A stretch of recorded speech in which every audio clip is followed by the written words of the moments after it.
18 आपके साथ मैं हूं कंचन डोगरा नेगी। सुबह के 8 बजने को है। आज की सबसे बड़ी खबर पर हमारी नजर बनी हुई है। बड़ी खबर उन्नाव से है, जहां पर चारा लेने गई हुई 3 लड़कियां संदिग्ध हालत में मिली है खेत में। 3 लड़कियों में से 2 की मौत की पुष्टि कर दी गई है, जबकि एक लड़की का इलाज में बीती रात से ही अस्पताल में इलाज चल रहा है। परिजनों के मुताबिक खोजबीन में ये लड़कियां खेत में बंधी मिली है। इनको बंधक बनाकर वहां पर रखा गया था, ये परिजनों का आरोप है। घटना की जानकारी होते ही एसपी उन्नाव आनंद कुलकर्णी मौके पर पहुंचे। एएसपी वीके पांडे भी और सीओ समेत कई थानों की फोर्स मौके पर पहुंच गई। एसपी ने घटनास्थल का निरीक्षण किया। इसके साथ ही डॉग स्क्वाड की टीम भी इस मामले की जांच में लगा दी गई। डीएम रविंद्र कुमार ने जिला अस्पताल पहुंचकर किशोरी का हाल जान लिया है। उन्नाव के सीओ गौरव का भी कहना है कि बच्ची के इलाज का प्रयास लगातार जारी है। किसी तरह से इसको सही सलामत बचाया जाएगा, जिसके बाद असलियत पता लग पाएगी कि आखिर ये पूरी गुत्थी है क्या। घटना ऐसा हुई सर, वो लोग 3 बजे लमसम गई खेत से, फिर इनको 6 बजे लमसम ढूंढा पड़ा। ये लोग मिली नहीं। खेत में गई तो इन लोग को मतलब बता रहे थे कि इनके पैर वैर बंधे हुए थे। बस इतनी बात हमको मालूम, आगे नहीं। तो उन्नाव के डीएम रविंद्र कुमार ने परिजनों से मुलाकात की। तीनों लड़कियां थी आपस में रिश्तेदार। ये आपको बता देते हैं कि तीनों आपस में रिश्तेदार थी। गांव में फिलहाल भारी फोर्स की तैनाती कर रखी है। घटनास्थल पर काफी मात्रा में झाग पड़ा मिला है। एसपी ऐसा देखते हैं और कहते हैं कि पहली नजर में पॉइजन के लक्षण देखे जा रहे हैं। जांच के लिए 6 टीमें बनाई गई हैं, जो लगातार इस पूरे मामले की जांच में लगी हुई हैं। इसमें प्रथम दृष्टया यही चीज़ें संज्ञान में आई है कि ये घास काटने के लिए गई थी और घर वालों ने ना मिलने पे ढूंढने पे ये वहाँ पे पाई गई। और ये भी देखा गया है कि घटनास्थल पे काफ़ी झाग वगैरह पड़ा था और डॉक्टर के द्वारा भी प्रथम दृष्टया इसमें पॉइजनिंग के सिम्टम्स बताए गए। अन्य सभी घटनास्थल पे उपस्थित लोगों के बयान दर्ज करके और जाँच की जा रही है, गहराई से जाँच की जा रही है। तो हमारे साथ हमारे सहयोगी जुड़ेंगे, आज की अपडेट उनसे लेंगे।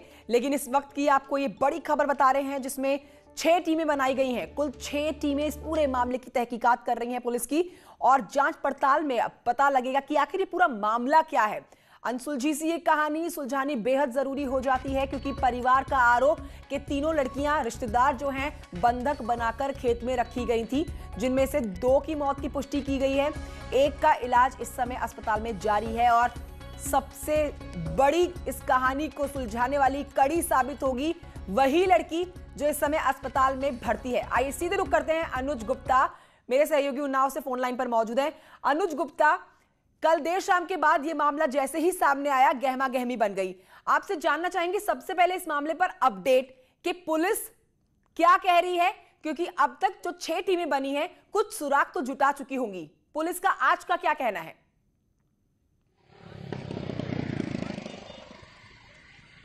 देखिए, अभी तक पुलिस जांच कर रही है और जो पूरा गांव है उसको छावनी में तब्दील कर दिया गया है और यहाँ पे कई थानों की फोर्स को लगाया गया है।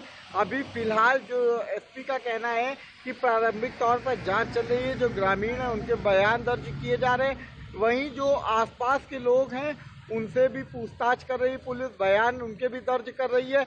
जिसने सबसे पहले वहां पर देखा और जो गांव वाले थे उनके बयानों को आपस में मिला रही है कि कहीं से भी कोई गलत तफ्तीश ना हो। इसको लेकर पूरा वो मामला बनाया जा रहा है कि एक एक पहलू पर कड़ी से कड़ी जांच हो, और कई बिंदुओं पर पुलिस जांच कर रही है कि आखिर जो परिजनों का कहना है कि जो लड़कियां थी वो बंधी हुई मिली हैं, तो आखिर ये कैसे बंधी हुई मिली हैं। और पुलिस का हालांकि कहना है कि बेहोशी की हालत में मिली है। वहीं जो अभी कानपुर में लड़की भर्ती है उसकी भी हालत गंभीर बनी हुई है। वहीं 2 की कल ही मौत हो गई थी। अब जो ग्रामीण है और जो पुलिस है पूरी तरह से छावनी में गांव तब्दील है और पुलिस पूरे मामले की जांच कर रही है। लौटूंगी मैं आपके पास। अमित गंजू भी हमारे साथ इस समय मौजूद है, कानपुर से लाइव हैं। अमित गंजू की तरफ रुक करते हैं। अमित गंजू, ये कहानी बहुत बड़ी है और इसको सुलझाना बहुत जरूरी हो जाता है। 3 लड़कियों का घर से निकलना, खेत में उनका परिवार कह रहा है कि उन तीनों को बंधक बना के रखा गया। 2 की मौत की पुष्टि की गई है, जिसमें पुलिस कह रही है कि उनको पॉइजन जैसे सिम्टम्स लग रहे हैं, झाग मिला है उनको भारी मात्रा में।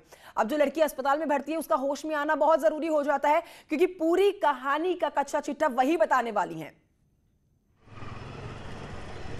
देखिए कंचन जी, मैं आपको बताना चाहूँगा कि जिस प्रकार से रहस्यमय ढंग की बात की जा रही है, असोहा के बबुरा जंगल की बात है, जहाँ लड़कियाँ लकड़ी काटने चारा के लिए जाती हैं। उसके बाद उनके एक ही दुपट्टे से तीनों के हाथ बंधे होना, तीनों के मुंह से ब्रिमंड निकलना, ब्रिमंड झाग सफ़ेद होता निकलना, और उसके बाद तमाम चीज़ें ऐसी मिलना। आनन फानन में उनको CHC ले आया था। उसके बाद अब पूरे इस घटनाक्रम की अगर बात की जाए तो उसकी असली चाबी कानपुर के इस हॉस्पिटल में, मैं अपने कैमरामैन से कहना चाहूँगा, इस हॉस्पिटल का पहले दृश्य दिखाएं। वहाँ के ICU में वो किशोरी भर्ती है जो ज़िंदगी और मौत से जूझ रही है, क्योंकि डॉक्टर्स की टीम से हमारी बात हुई, हमारी पल्मोनोलॉजिस्ट से बात हुई, हमारी यहाँ के फिजिशियन से बात हुई। उनका साफ कहना है क्योंकि ये अब पुलिस से जुड़ा मामला है, इसलिए मीडिया से जल्दी से डिस्क्लोज नहीं करेंगे, क्योंकि लेकिन मामला क्रिटिकल है, उसकी कंडीशन क्रिटिकल है। अगर उसके पैरामीटर्स की बात, बड़ी अपडेट दी है कि तीनों लड़कियों को एक ही दुपट्टे से बांधा गया था, यही परिवार का आरोप है, लेकिन पुलिस ने कल इसके ऊपर स्ट्रेट अवे कोई स्टेटमेंट नहीं दिया था। तो क्या पुलिस मान रही है कि बंधक बनी हुई थी तीनों लड़कियां? देखिए पुलिस तो कुछ भी नहीं मान रही है। SP उन्नाव कुलकर्णी अपनी 3 बातों के 3 डिफरेंट स्टेटमेंट दे चुके हैं। SP उन्नाव कुलकर्णी का कहना है कि ये संदिग्ध मामला लग रहा है। दूसरी बात कहना है कि उनकी किसी से कोई रंजिश नहीं, जैसा कि उसके पेरेंट्स का बयान के द्वारा बात है, क्योंकि कल देर रात अधिकारियों ने यहाँ कैंप भी किया। ADG एस इंसाबत, IG वहाँ खुद मौजूद रही, DM ने रात भर कैंप किया। लेकिन मैं कंचन जी फिर बात बताना चाहूंगा कि अगर इस पूरे केस का अब खुलासा तब होगा जब ये किशोरी, तो अमित, इसलिए आपसे जानना बहुत जरूरी हो जाता है क्योंकि आप उस अस्पताल के बाहर खड़े हैं जहां पर वो लड़की इस समय भर्ती है। तो आज का डॉक्टर्स का क्या अपडेट है? क्या आज होश में आने की उम्मीद है उस लड़की की, और उसकी हालत कैसी बनी है? जल्दी से बताइए। देखिए कंचन जी, पैरामीटर्स इसके पॉजिटिव नहीं जा रहे हैं, क्योंकि चाहे अगर हम इसके ऑक्सीजन की बात, लेवल की बात करें, चाहे इसके रिदम्स की बात करें, चाहे हार्ट बीट की बात करें, चाहे कॉन्शियसनेस की बात करें, तो हर चीज कहीं ना कहीं नेगेटिव जा रही है। डॉक्टर्स पूरा प्रयास कर रहे हैं। मेडिकल बुलेटिन अभी कोई जारी नहीं किया गया है। जी कंचन जी।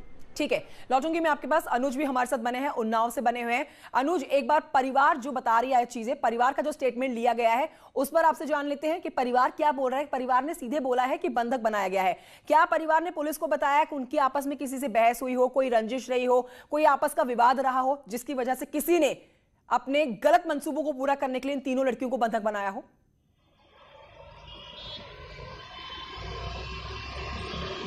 जी बिल्कुल, देखिए जो लड़की रोशनी वहाँ पर भर्ती है, जो उसके भाई आतिफ हैं, उनका साफ तौर पर कहना है कि उनकी किसी से कोई रंजिश नहीं है। जो परिवार वालों से भी मीडिया की बातचीत हुई उसमें भी उन्होंने किसी तरह की रंजिश से इनकार किया है। लेकिन परिवार का ये जरूर कहना है कि उनकी जो वो तीनों लड़कियाँ थी वो बंधी हुई थी। तो कहीं ना कहीं जो घटना पर प्रश्न चिन्ह लगा रही है, और जो पुलिस का दावा है उस पर भी सवाल उठ रहे हैं कि पुलिस सबसे पहले जब परिजन मौके पर पहुंचे तो आखिरकार पुलिस ये क्यों कह रही है कि वो लड़कियां आपस में बंधी नहीं थी। ये भी एक जांच का विषय है। और कहीं ना कहीं जो परिजन ही जो बच्चियां थी उनको लेकर अस्पताल गए। सबसे पहले CHC ले गए, जहाँ से उन्हें जिला अस्पताल रेफर किया गया, जहाँ डॉक्टरों ने 2 बच्चियों को मृत घोषित कर दिया। वहीं जो एक बच्ची है उसको यहाँ से कानपुर के हैलट रेफर किया गया था, फिर वहाँ से उसे हालत गंभीर देखते हुए रिजेंसी अस्पताल में भर्ती कराया गया है। तो ये बड़ा सवाल है कि आखिर पुलिस इस बात से क्यों बच रही है कि उन्हें बंधक नहीं बनाया गया था। आखिर तीनों लड़कियों के मुंह में जो झाग निकल रहा था, इसकी वजह क्या होगी, ये एक बड़ा सवाल है। और पुलिस के लिए इस रहस्य में खबर से पर्दा उठाना बहुत जरूरी है। जी बिल्कुल, पर्दा उठेगा और जो लड़की अस्पताल में भर्ती है वही पूरे मामले से पर्दा उठाएगी जब उसकी स्टेटमेंट सामने आएगी। अमित गंजू, आप अस्पताल के बाहर मौजूद हैं। आपसे पॉइजन की जो पुष्टि की है पुलिस ने कहा है कि उनको भारी मात्रा में झाग देखा, उन्होंने सफेद झाग घटनास्थल पर, और पॉइजन वाले लक्षण पुलिस ने देखे हैं। तो कौन सा जहर इस्तेमाल किया गया है, इस पर पुलिस ने कोई स्टेटमेंट दिया है? देखिए कंचन जी, जिस प्रकार से पुलिस के अधिकारी, चाहे वो उन्नाव के SP हों, एडिशनल SP हों, या वहाँ के तत्कालीन चौकी प्रभारी ICOP जो वहाँ मौजूद थे CHC में, उन्होंने बताया, तुरंत बिना सोचे समझे बता दिया है पॉइजन का केस है। देखिए ना तो उनके पास कोई MBBS की डिग्री है, ना ही हमारे पास है। डॉक्टर्स से हमारी बात हुई, डॉक्टर्स इस पर अभी कुछ भी नहीं कहने को इंसान, क्योंकि कहीं ना कहीं उनका कहना है कि इनके स्टमक के अंदर कुछ है कि नहीं, ये अभी रिपोर्ट्स बताएंगी। और क्योंकि तमाम चीज़ों को फ्लैश आउट करने का प्रयास किया गया, अब ऑटोप्सी की रिपोर्ट जो उन्नाव से आएगी उसके बाद मालूम चलता है, या यहाँ की रिपोर्ट से। इसलिए इसमें कुछ कहना कि वो पॉइजनिंग थी कि बॉडी में क्या, क्योंकि पॉइजनिंग के सिम्टम्स फिलहाल अभी इसलिए नहीं दिख रहे हैं कि कोई भी बॉडी में, जितना हमें मालूम है, जितना हमारी जानकारी है, जो हमारी यहाँ के फिजिशियन से बात हुई, अगर पॉइजनिंग का केस होता तो लिप्स पे नीलापन आता, फिंगर्स में नीलापन आता है, चेहरे पे उसका पूरा इंप्रेशन आता है। ऐसा फिलहाल नहीं है। अनकॉन्शियसनेस थी, उसके पैरामीटर्स इम्बैलेंस थे, उसके ब्रीदिंग में प्रॉब्लम उसको आ रही है, और इसके अलावा जो हार्ट का उसकी वर्किंग है वो प्रॉपर नहीं है, यानी सिम्टम्स ठीक नहीं है। लेकिन अब किस एंगल से या किस लिहाज से उन्नाव के एसपी ने इसे पॉइजनिंग कह दिया, ये वो बेहतर बता पाएंगे। लेकिन फिलहाल डॉक्टर्स अभी पॉइजनिंग की बात यहाँ नहीं कह रहे हैं। डॉक्टर्स पॉइजनिंग की बात नहीं कह रहे हैं, ये भी एक बहुत बड़ी बात है अनुज, क्योंकि यहाँ पर प्रथम दृष्टि में पुलिस ने साफ किया है कि पॉइजन के लक्षण देखे जा रहे हैं और झाग भी मिला है घटनास्थल पर। अनुज, आपसे एक अपडेट जानकारी लेना चाहेंगे कि इन लड़कियों की उम्र कितनी थी, क्या ये घर में ही काम करती थी या कुछ पढ़ाई करती थी, और दूसरी तरफ परिवार इन तीनों के रिश्ते के बारे में क्या बता रहा है, क्या इनकी रिश्तेदारी थी घर पर उस दिन निकलने से पहले जहां पर खेत में संदिग्ध हालत में मिली है, कुछ हाव भाव में बदलाव देखा गया? तो चूंकि आप इस पूरी खबर को कवर कर रहे हैं कल से, इसलिए आपसे जानना बहुत जरूरी है। अनुज,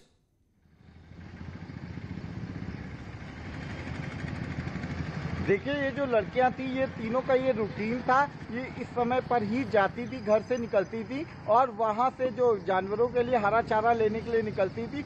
जैसे कि हाव भाव की बात है तो ऐसा किसी को भी कुछ नहीं लगा। हालांकि एक महिला का कहना है कि वैसे जाती हुई उनसे बोलते हुए जाती थी, लेकिन कल उनसे वो थी नहीं, तो इस वजह से उनकी मुलाकात नहीं हो पाई। वहीं दूसरी तरफ अगर बात करें उम्र की, तो एक लड़की की जो बच्ची है उसकी उम्र 13 साल है, एक की 16 साल है, एक की 17 साल है।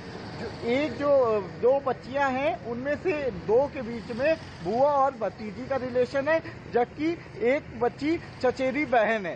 तो जो रोशनी है उसका इलाज चल रहा है कानपुर में, वो कई राज्यों को बाहर करेगी। जो पुलिस की गुत्थी है, जो पुलिस दावा कर रही है पॉइजन का और डॉक्टरों का हवाला दे रही है कि पुलिस डॉक्टरों द्वारा बताया गया है पॉइजन के सिम्टम्स, उसको भी क्लियरिफिकेशन कहीं ना कहीं वो बच्ची ही करने वाली है। इसलिए उस बच्ची का इलाज होना और उसका बेहोशी से बाहर आना बेहद जरूरी है, क्योंकि कल से ही हम लगातार खबरों को देख रहे हैं। जब भी पुलिस द्वारा बयान जारी किया गया तो उसमें साफ तौर पर कहा गया कि ये पॉइजन का सिम्टम्स है, और तो जो झाग निकल रहा था, एसपी ने भी कहा है कि वहां पर जो मौके का घटना स्थल था वहां से भी काफी मात्रा में झाग पड़ा देखा गया है।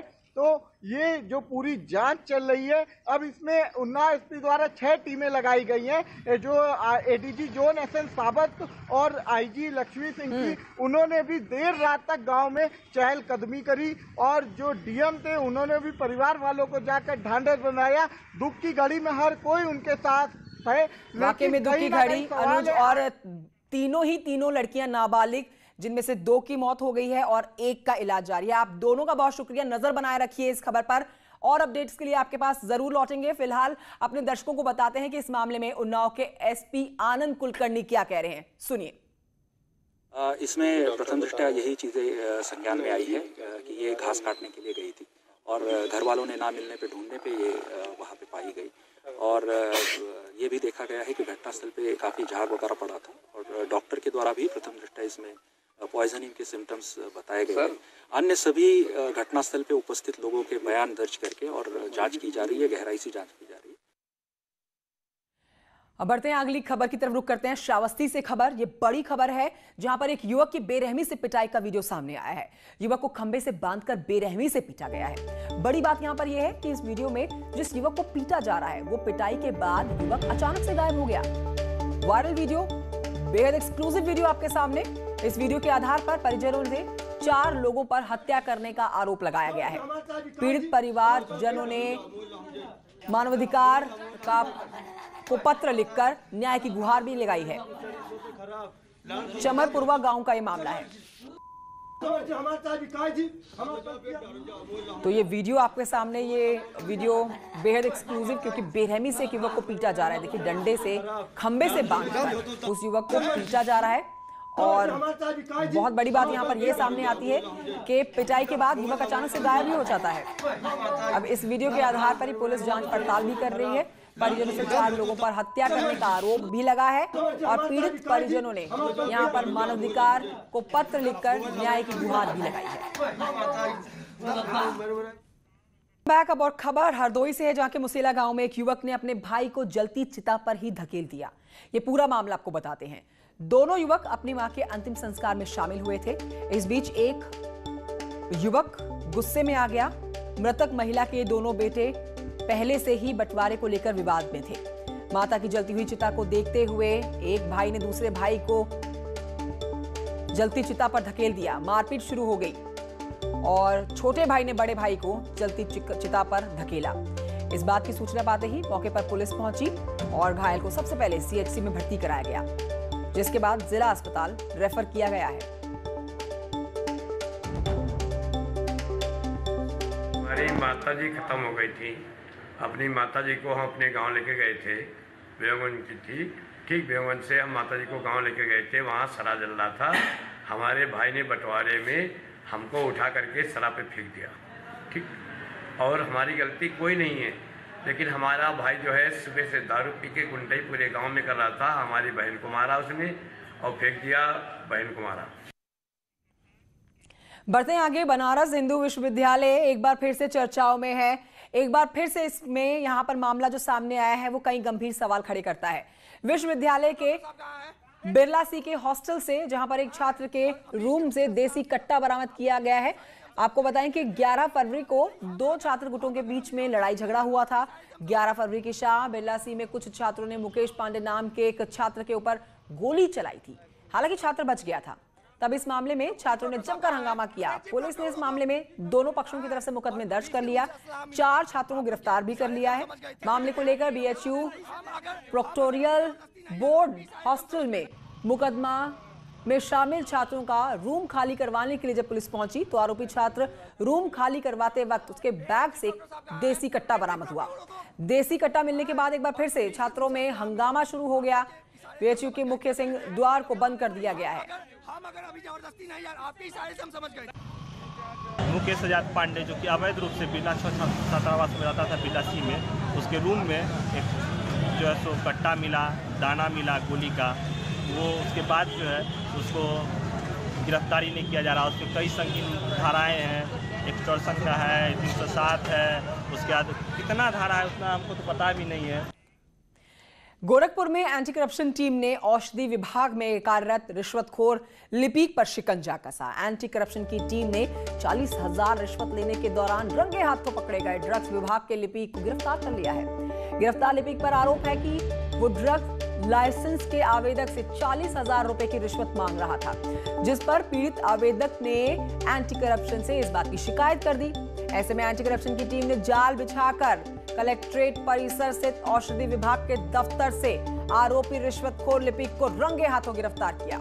साथ ही लिपिक के पास से रिश्वत के 40,000 रुपए भी बरामद किए गए हैं।